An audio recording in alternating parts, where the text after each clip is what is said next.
বজাৰলৈ আহি গ'ল চাৰ্জ নকৰা আৰু এমবি শেষ নোহোৱা মোবাইল ফোন। ইলন মাস্কৰ টেসলা পাই ফোন চাৰ্জ কৰাৰ প্ৰয়োজন নাই, এমবিৰ প্ৰয়োজন নাই। টেসলা আনিলে নতুন স্মাৰ্টফোন, চাৰ্জ দিব নালাগে, সমগ্ৰ বিশ্বতে ইণ্টাৰনেট থাকিব। এইটোৰে পৰা আৰু এমবি শেষ নহয়, লগতে চাৰ্জ শেষ নহয় ফোনৰ।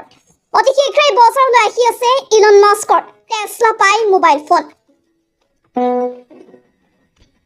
ইলন মাস্কৰ কোম্পানী টেসলাই বজাৰত মুকলি কৰিবলৈ ওলাইছে তেওঁলোকৰ প্ৰথমটো স্মাৰ্টফোন মডেল পা।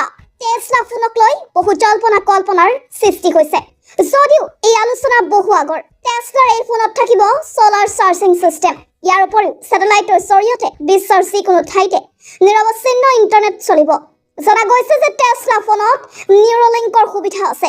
নিউৰলিংক হৈছে এনে প্ৰযুক্তি যিয়ে মানুহৰ মগজুক সংযোগ কৰাটো সম্ভৱ কৰি তুলিব।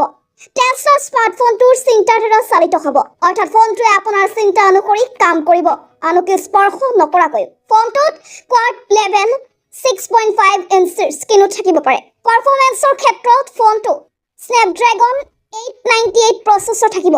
এই প্ৰচেছটো এটা 2 TB সংৰক্ষণ কেপাচিটিৰ সৈতে জোৰ কৰা হ'ব। 5G প্ৰযুক্তিৰ সৈতে স্যাটেলাইট ফোন হ'ব অন্যতম আশ্ৰয়, অৰ্থাৎ মহাকাশত উপগ্ৰহৰ জৰিয়তে ইণ্টাৰনেট ব্যৱহাৰ কৰিব পাৰিব।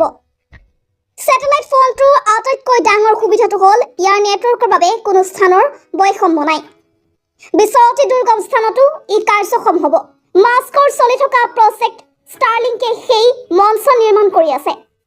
এতিয়া সেই প্লেটফৰ্ম ব্যৱহাৰ কৰিবলৈ উপযুক্ত ডিভাইচ হিচাপে স্মাৰ্টফোন পাই যোগ কৰিব পৰা যাব।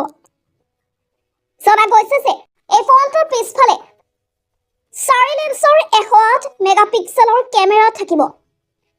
এই ফোনটোৱে কোনো ধৰণৰ দীঘলীয়া এক্সপ'জাৰ নোহোৱাকৈ তৰাৰে ভৰা নিশাৰ আকাশৰ ফটো তুলিব পাৰে। ফোনটোৰ পিছফালে থকা ফটোক্ৰমিক আৱৰণৰ বাবে সূৰ্যৰ পোহৰৰ প্ৰভাৱত ৰং সলনি হ'ব। টেসলাৰ সোলাৰ পেনেল ব্যৱহাৰ কৰিও পাই ফোন চাৰ্জ কৰিব পাৰি।